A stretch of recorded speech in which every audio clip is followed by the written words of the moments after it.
René Descartes is the person who really began early modern philosophy.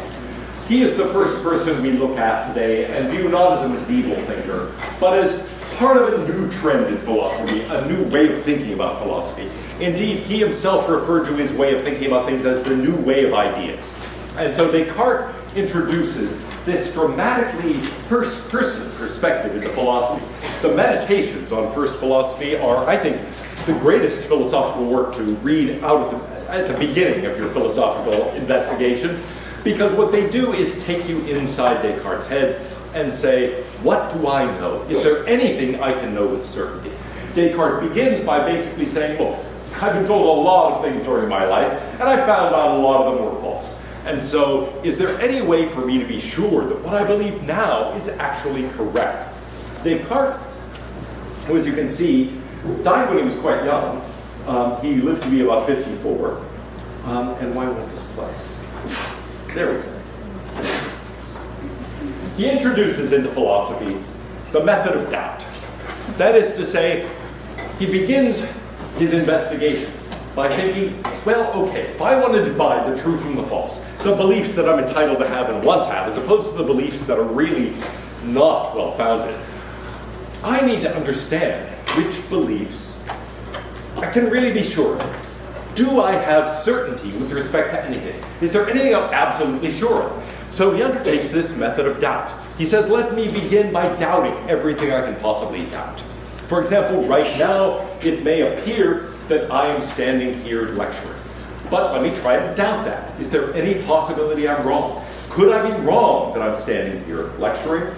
And he basically begins to say, you know, a lot of the things I take to be true, I can actually doubt. There are many things that I believe that not only have turned out to be false, but that I could doubt right now. So, in a lot of cases, there are things that Descartes thinks, yeah, I was told this, but now I believe it's false. And so I don't want to be caught in that position again. I want to figure out which of my beliefs I can say, what I think I know, that I really know, that I could be sure of. So right now, I'm guessing there are things you've been told in the past that you once believed, that you now believe are false. What are some things like that? Santa Claus. Yes, he used to believe in Santa Claus. Now he believes that was false. Are there other things like this? Cheating exes. Cheating exes? Ooh, that sounds interesting. Okay, maybe you believe that person would be faithful to you and you find out, no, okay? That would be a case of thinking, okay, I believed something about this person and then I found out it was false. Other examples? That chewing gum gets stuck in your stomach for 7 years. Oh, okay, maybe somebody told you once that if you swallow your chewing gum, it'll get stuck in your stomach for 7 years. If that were true, it'd be a great dieting technique, right? People wouldn't have to go in for this stomach surgery. They could just say, eat a lot of chewing gum and swallow it, and it'll take up all that space. But yeah, then you're going, oh, that's not true. What are some other things like that? You believe they're true, but now you say, Nothing? Wow. Yes. The moon is made out of cheese. Good. The moon is made out of cheese. You might have believed that at one point. Somebody told you that, but then you find out, no, the moon is a big rock. It's not made out of cheese. Yes? The earth is round. Let's say it again. The earth is flat. Yeah. Okay, right. Maybe you believe that at one point, and then you say, oh, that's not true. Yes? Chocolate milk from brown cows. Good. Chocolate milk comes from brown cows. Yeah, my parents used to tell me that. Well, I now believe it's not true. I'm not sure. I've never milked a brown cow. I'm pretty sure it's false. Yeah. Pluto's a planet. Pluto is a planet! Yeah, I don't even know now, see, whether Pluto is a planet, because I grew up thinking there were 9 planets and Pluto was one of the planets. And then they say, no, Pluto isn't a planet, it's too small. So it doesn't deserve to hang out with the big planets. And more recently I read, well, maybe Pluto is a planet after all. Convinced me astronomy is a bunch of bunk. I'm joking. But anyway, yeah, you might say, now I don't know what to believe, right? About Pluto and whether or not it's a planet. Yeah. When I was a kid and like my parents would be driving, the poles with the wires hanging onto them, I used to think those wires were moving and I just watched them and, now I know they're not moving, and it's just a car, but that's what I thought as a kid. Okay, yeah. She saw these wires by the road and thought they were moving instead of the car. Yeah, I mean, that's something that can happen. Yes. Babies come from other planets. Babies come from other planets. Whoa, I just heard about the stork thing. I didn't know the planet thing. But yeah, okay, babies come from other planets, babies come from storks, etc. Yeah. That our high school calculus teacher can teach calculus without a math degree. Oh, that the calculus teacher can teach calculus without a math degree. Yeah, you know, I had all sorts of teachers in high school and junior high and so on that I look back and think, they weren't trained at all in this. My geometry teacher was coach. He was the track coach. Actually, he was a pretty decent geometry teacher, but I don't know if he really knew much math at all. I suspect he might have been just one chapter ahead of us in the book. That Christopher Columbus was actually a good guy. That Christopher Columbus was a good guy. Ooh, there are lots of beliefs we have about who's good and who's bad and so on that we might change our opinion about as we find out more about them. Not just cheating exes, but all sorts of historical figures. You might think one thing about that historical figure, and then later you find out additional things and your opinion changes. And so far nobody's really given examples of moral beliefs, but there are all sorts of moral beliefs that you change your mind about as you get older. A lot involving individual people, a lot of them involving maybe general things. You start out with a very firm idea of right and wrong, and then things change. I'll give you a silly example in my own case. I used to watch this TV show starring Broderick Crawford called Highway Patrol. Okay, it was my favorite show when I was a little kid. This was before I went to school, and this tells you something about how old I am, that I was watching, 1950s TV shows on a black and white TV. But anyway, my father, it was a snowy night, and we were driving home from visiting somewhere, and we got up to the stoplight at the corner of Willett Road. And it's a little bit of a hill. It was red, and it was snowy, and the road was icy, and my father went through the red light. I was horrified. Said, "Daddy, red means stop, green means go. You're supposed to stop." And he said, "Well, but the road is really icy. If I stop, I won't be able to start again." And I said, "But red means stop. You have to stop. You broke the law." She said, but look, you want to get home, don't you? We'd have been stuck here. We wouldn't have been able to get home. I said, "Daddy, you broke the law. You're a criminal. I should call Broderick Crawford." And so it's not just figures like Christopher Columbus. You might find out your own father is evil. Well, in any event, yeah, there are lots of things you believe that you later think, "Oh man, I no longer think that's right." Well, Descartes is worried that this sort of thing extends far beyond those kinds of examples that we've been talking about. He's worried that when you start talking about ordinary beliefs that you have, you could be wrong about them. It might turn out that they're just like all of those things we mentioned. And in those cases, you might say, we are in a position where, right now, I think I'm awake, but I could be wrong about that. Right now, I think that I have hands, but I could be wrong about that. Right now, I think I'm wearing, actually, what color is my shirt? Yeah, kind of a sea green, slightly bluish. I don't know, I worry about this because the last time I was teaching, I made some reference to my gray shirt, and somebody came to my office hour and said, "Well, I thought it was blue." In any case, yeah, I mean, I think I'm wearing a certain color, but maybe that's not true. Maybe I'm wrong about this. And so Descartes begins to use a variety of the skeptical arguments that are in most cases not original with him. They are things he's finding in Sextus Empiricus, whose works were rediscovered around this time, and Descartes is somebody deeply influenced by Sextus and reading these ancient skeptical arguments. And so he goes through the argument from illusion, the argument from dreaming. Here is his version of the argument from dreaming, for example. "In my sleep, I experience the same things madmen do when they're awake, or sometimes even less probable things. How often have I been persuaded in the quiet of the night of familiar things that I was here in my robe, sitting near the fire, when in fact I was lying disrobed between the sheets. It certainly seems to me now that I'm looking at this paper with waking eyes, that the head I move is not asleep, that I am deliberately and knowingly extending my hand, feel it. What happens in sleep isn't so distinct, no doubt, as if I don't remember being tricked while asleep by similar thoughts on similar occasions. So in other words, it right now seems to me, look, yes, there are differences between being awake and being asleep. I mean, right now, for example, it seems to me that my perceptions are quite clear, and that dreams are much foggier. And yet when I'm dreaming, I don't notice that fogginess. I don't think in the middle of the dream, gosh, you know, I look around and it seems like things are very vague and have fuzzy edges. None of these people are really clearly identifiable. I mean, what's the deal with this? I bet I'm dreaming. Either that or these people have like terribly bad faces or my eyes have gone bad. Actually, all I have to do to remember that kind of vagueness is take off my glasses. It's like, yeah, you're all now these vaguely humanoid shapes. So anyway, you might think, look, yeah, look, I can't tell from within the dream that I'm dreaming, even if I think I can tell that from the time when I'm outside of that awake. Well, I think about this more carefully, he says, I see so plainly there are no certain indications by which we may clearly distinguish being awake from being asleep that I'm dumbfounded, and my astonishment almost persuades me that I'm asleep. Well, he's really giving us arguments here that had already appeared in the literature almost 2,000 years before. But they're very powerful arguments. He says, my senses have sometimes deceived me, and I should never trust anything that's once deceived me.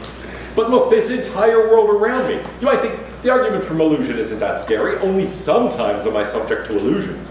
But dreaming is much more radical, because it might be that if this is a dream, that everything about what I'm perceiving is an illusion.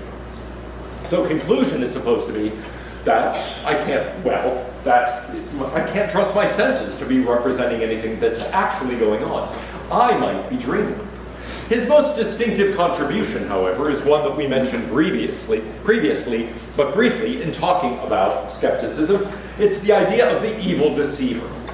He says, imagine some being very much like God, being all-powerful, being all-knowing, but also being evil, being out to trick you in particular. And so this being would decide that its main mission is to trick you. And maybe all of us, but forget that. Right now, just imagine that this being wants to trick you, wants every belief you have to be false. Well, how would this go? With respect to the senses, we've already seen how it can go. Imagine that you're dreaming. Imagine that you're hallucinating everything around you, not just at this moment, but you've been doing it your entire life. It's all a hallucination. None of this is real, you might think. Well, at least that's possible. But then, like Augustine, you might think, well, still, I know that 1 + 1 is 2. I know that the world is either finite or infinite. I know some things like that. Descartes says, ha, do you really? Imagine that this being is making your mind skip a beat every time you think about anything. Imagine that it's constantly misleading you so that you're constantly thinking false things. Imagine, furthermore, that it's giving you concepts with which to think about the world that are completely ill-suited to the way the world really is.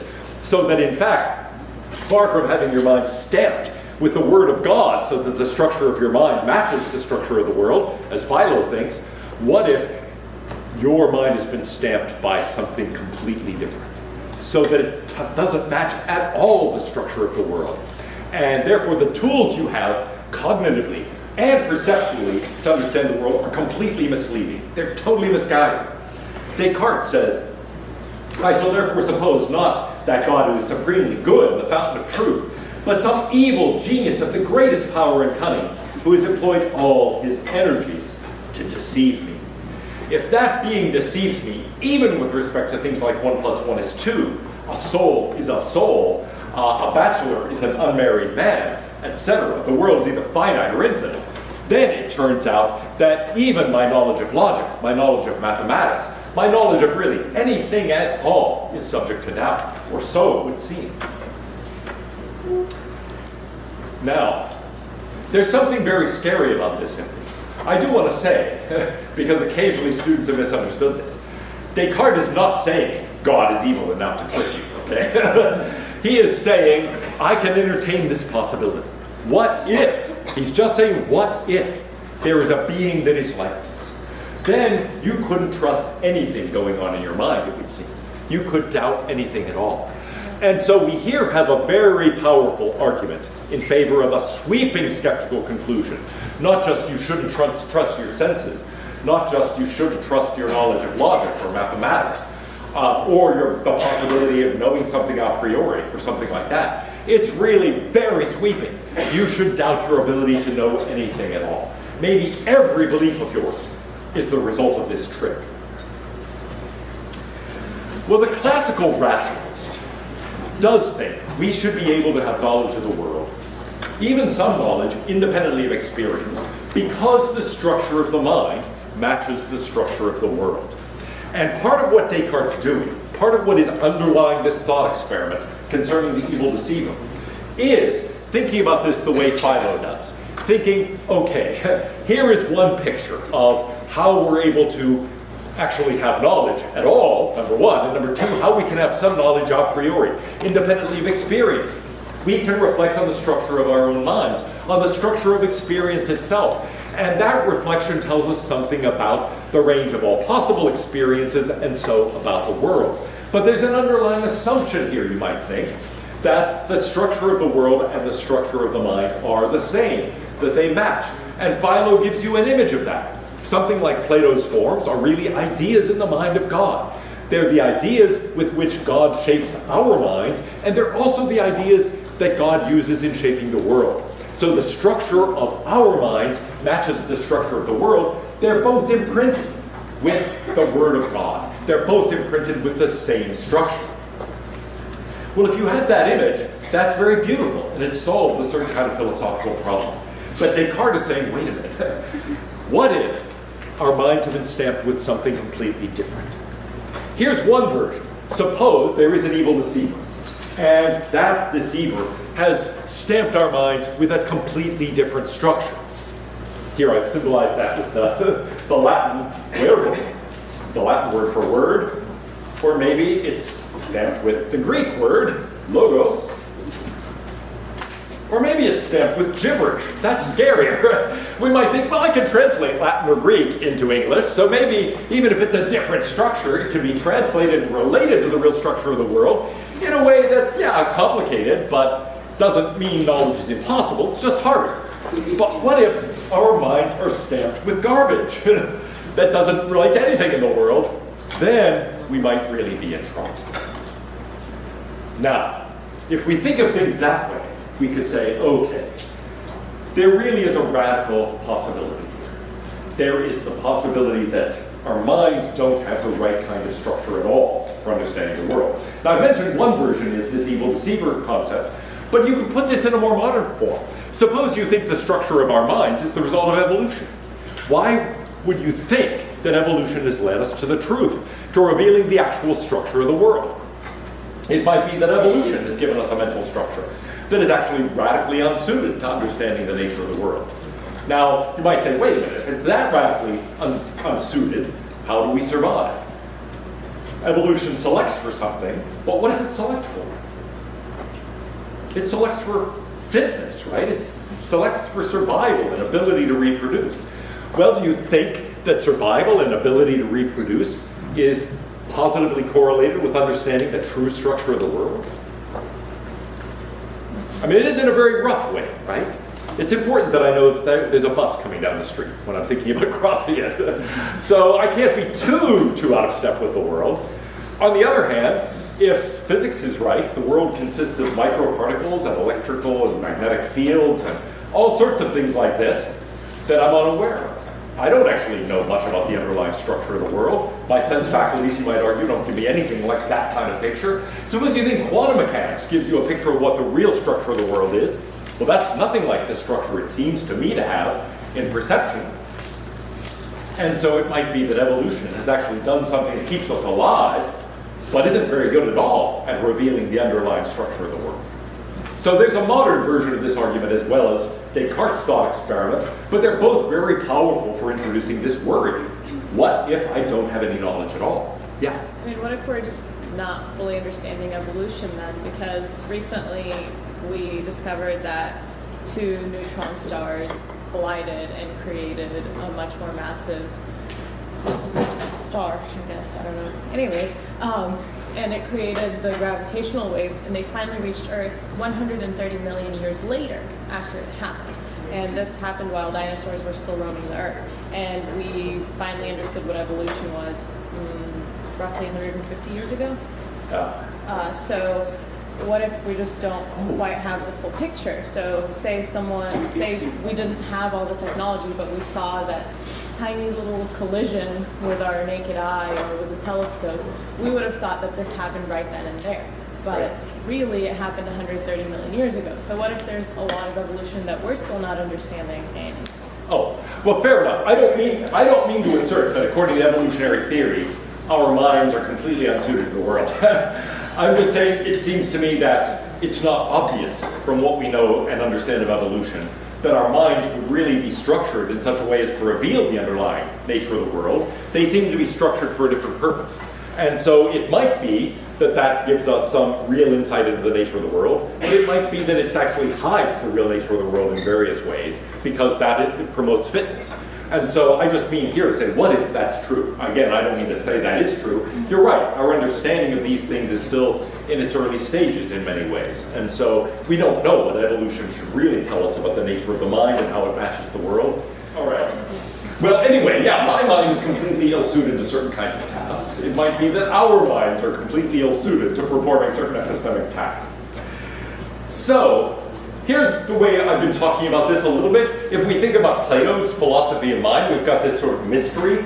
I know the forms. The forms are the things that give a structure to my thinking. They also give a structure to the world. But we have this puzzle. How is it that I actually have any knowledge of those forms? Augustine solves the problem by saying they're ideas in the mind of God. And God illumines our minds by structuring our minds with those ideas. God uses those ideas in basically forming our minds. In Descartes, those forms just become innate ideas in the mind. They're no longer out there in some other realm. They're not out there in some suspicious and kind of weird realm of forms.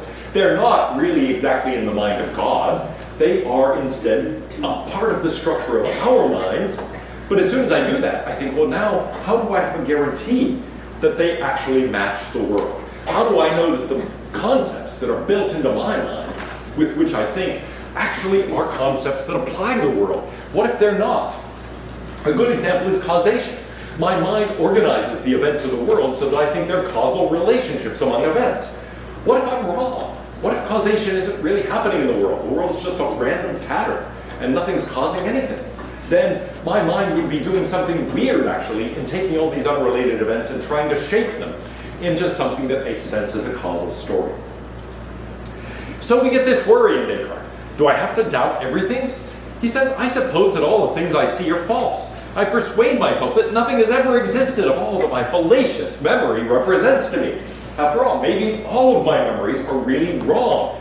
Bertrand Russell at one point says, how do I know the world wasn't created 5 minutes ago?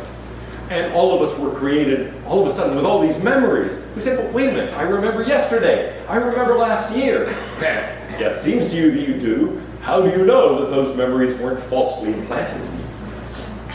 I consider that I possess no senses. I imagine that body, figure, extension, movement, and place are but the fictions of my mind. What then can be esteemed as true? Perhaps nothing at all, unless that there is nothing in the world that is certain. So in short, he's looking for a foundation for knowledge. And indeed, if you look at the metaphor he uses here, it's one of foundations. I've built this structure of knowledge, and yet, how secure are my foundations? Are there things I can be certain of that I cannot doubt? And he's worried that the answer is no. So he's looking for something that can serve as a foundation for knowledge. Is there anything we can be sure of? I can doubt whether or not I have senses, whether the world has existed longer than a few moments. I can doubt all of these things, even the truths of logic and mathematics. But now he says, is there anything I cannot doubt? Well, here's one. There is some deceiver or other, very powerful and very cunning. Whoever employs his ingenuity in deceiving me, then without doubt, I exist also if he deceives me. And let him deceive me as much as he will, he can never cause me to be nothing, as long as I think that I am something. So Descartes says, imagine that this thought experiment is correct. Imagine that there is an evil deceiver out to trick me. There's got to be a me for that deceiver to trick me. So I am.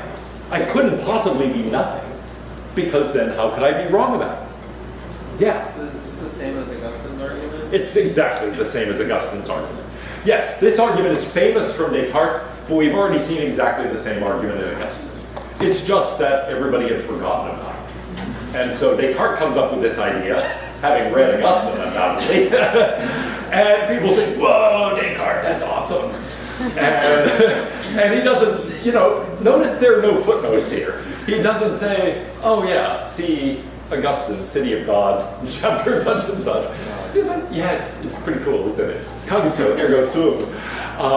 Anyway, I don't need to, it's not just a ripoff of Augustine, but it's mostly a ripoff of Augustine. It's absolutely true. We must come to the definite conclusion that this proposition, I am, I exist, is necessarily true each time that I pronounce it or that I mentally conceive it. Now, we got to be careful. Every time I think or I say I am, that has to be true. Now, the necessarily can mislead you. Is it a necessary truth that I exist? No, it's a highly contingent truth. I didn't have to exist. It could have turned out that, my parents never met.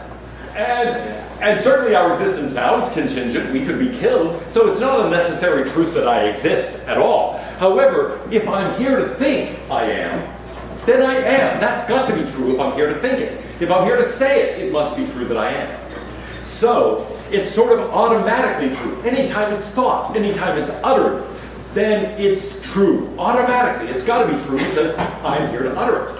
Yeah. So since he is, doesn't that kind of negate his whole idea of skepticism? Because it's like even his dreams are a part of him, so dreams are necessary for his existence, and so even dreams are part of his reality.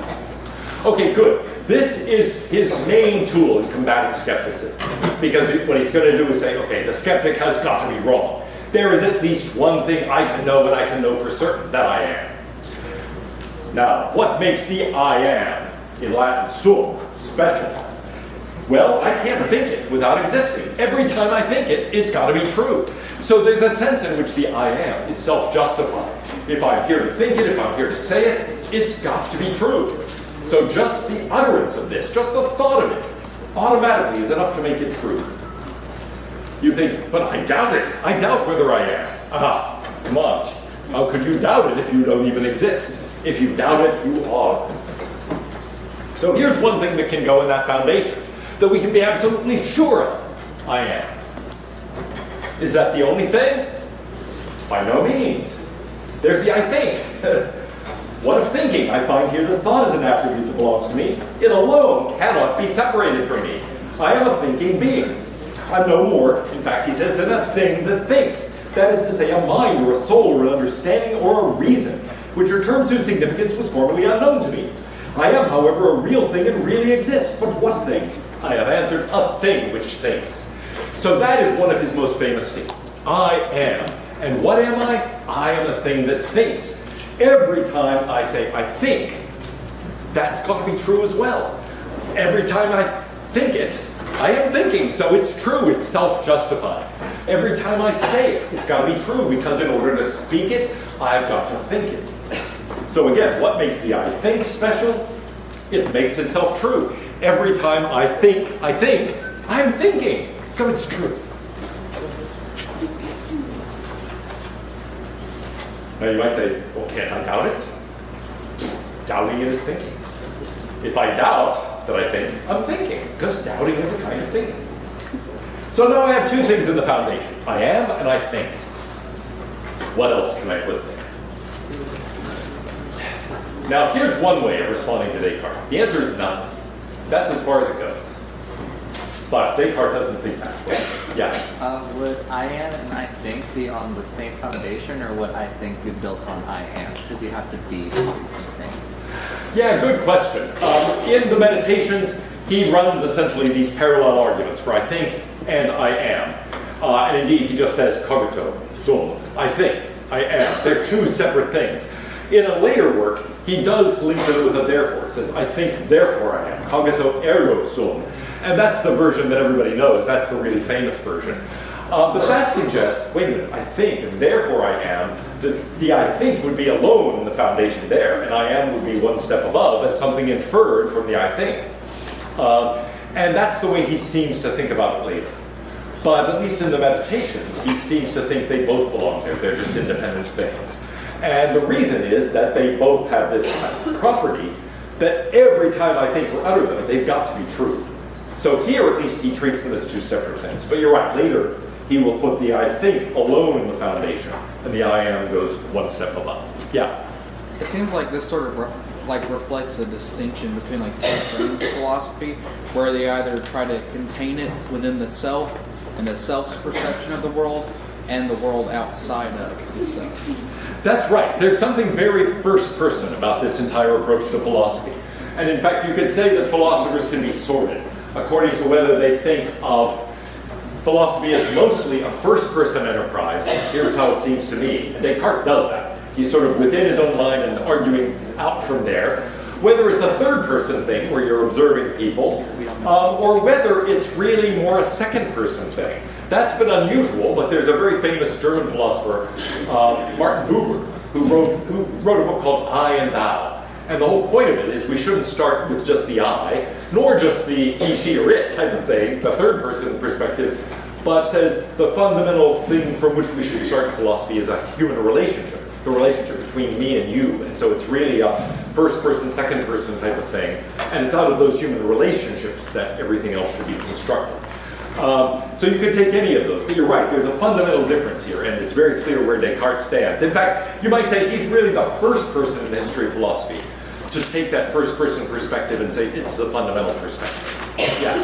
So is Descartes a skeptic, or is he trying to refute the skeptic? He's trying to refute the skeptic. Exactly. He states all these skeptical arguments so that he can knock them down. And he comes up not only with all the traditional ones, but then one that's even better of his own, the evil deceiver argument. And then he fights against that. So in the end, he says, the skeptic has to be wrong. I know that I am. I know that I think. Next time, we'll see how we get from there out to the rest of knowledge.